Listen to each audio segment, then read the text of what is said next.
My pleasure to host you on American Dialogues. Thank you very much for having me. Ambassador, I'd like to start with the current U.S. administration foreign policy. The Trump administration has yet to clarify its position toward the new president of Syria, Ahmad al-Shara. Based on your previous experience as President Trump, special representative for Syria, how should his current administration approach this situation? Well, I wouldn't say it has ignored President al-Shara. It has had several contacts with him and his people in various international meetings. And secondly, it has given a laundry list of, all in all, fairly reasonable questions and issues it wants the new government to resolve to allow closer contacts, and in particular, the continuation, expansion of waivers of the current sanctions and possible eventual lifting of the sanctions. Those are reasonable. What we're not sure of from the outside is exactly what the United States wants to do with Syria. There are competing views that al-Shara can never be trusted, given his background associated with al-Qaeda. There are views that we have seen him in action for the last decade, and I followed the situation in Idlib very closely when I was the Syria envoy, and we did not see any indication that he was still committed to international terror. So that's the issue. But the problem is Syria is the most important issue in the Middle East today, even compared to the Iranian nuclear account, even compared to Gaza. Syria is where all of the action is.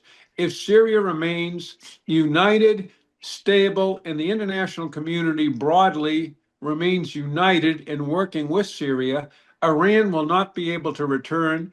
The Islamic State will not be able to regain its strength. And much of the horror we've seen in the last 20 years in the region will be over. A new start. That's why it's so important to get Syria right.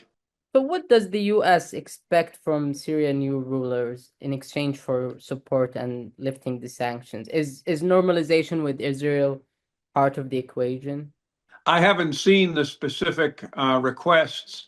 I am certain that positive signs and signals towards Israel is important, but I'm pretty sure there isn't a direct ask of recognition. Everybody understands the complicated issues of that, even with countries that we're very close with, such as Saudi Arabia. As I understand it, what the United States is asking is that basically the al-Shara government support efforts to ensure that Syria never becomes a launching pad for threats to the region. That means in various ways facilitating the fight against the Islamic State.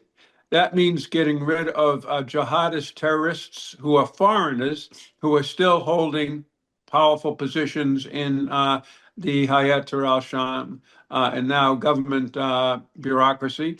That means integrating the SDF with its PKK background into Syria in a way that doesn't threaten Turkey. It means not allowing Iran or Hezbollah back in to threaten Israel and other states, and generally not attacking or mistreating minorities. Those are the requests. Those would seem to be feasible.